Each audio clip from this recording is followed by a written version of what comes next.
सुंदर मनामध्ये भरली. अगं नवरा बायको मध्ये चालत मग चल चल माय जेवायला चल ये आशू चल आओ अबे ये चल माय चल चल नको ना खोड्या काढू तिच्या कशाला असं करतोय.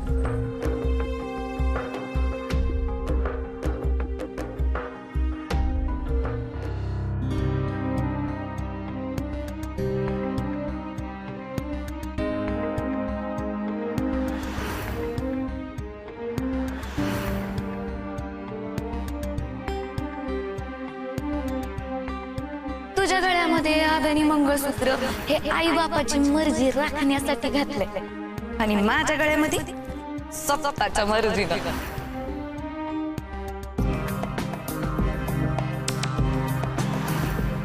नसेल सांगायचं तर नको सांगू.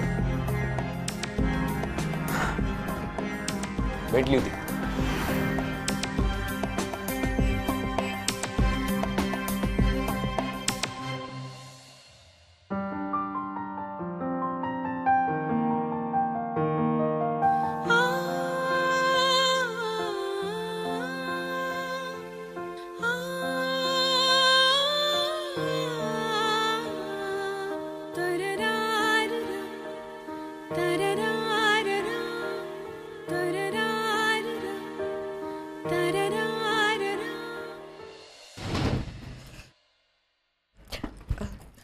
आओ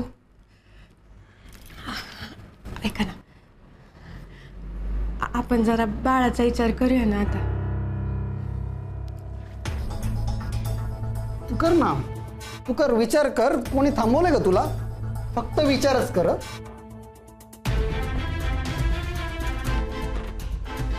काय हो तुमच्या मनात असून रागच आहे का? मी आता चांगली वागत आहे ना.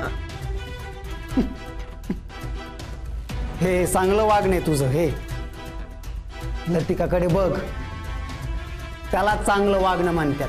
पण तुमची बायको मी आहे. तुम्ही काय सारखं बायको लतिका आणि आबीकडे बघ.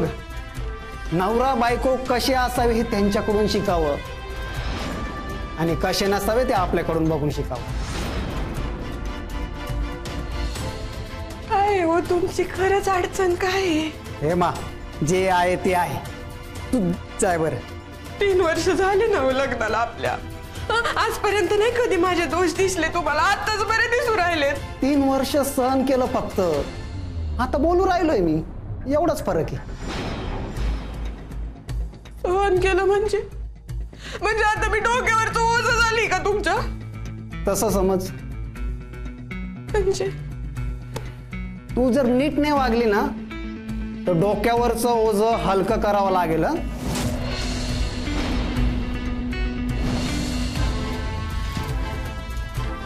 तुम्ही सारख्या सारख्या धमक्या काय देऊ राहिले मला? हा धमकी नाही देऊ राहिलोय खरं सांगू राहिलोय. शहाण्याला शब्दाचा मार असतो. तुला नाही कळणार माहिती. जाऊ दे तू जाय. तू थांब इथं मीच जातो. आयला उगाच डोक्याला.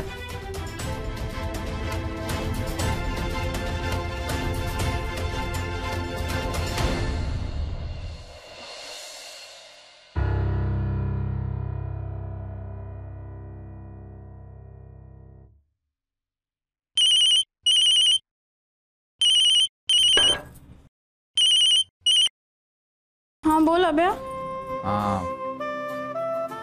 झोपली होती का?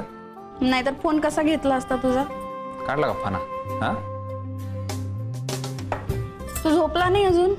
झोपला असता तर फोन केला असता का?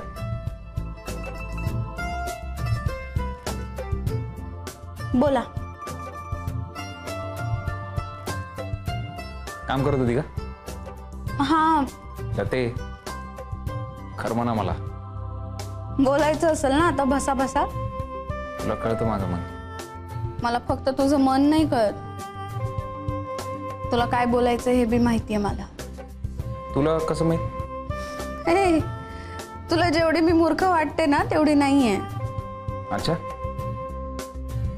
काय बोलायचंय मला सांग बर.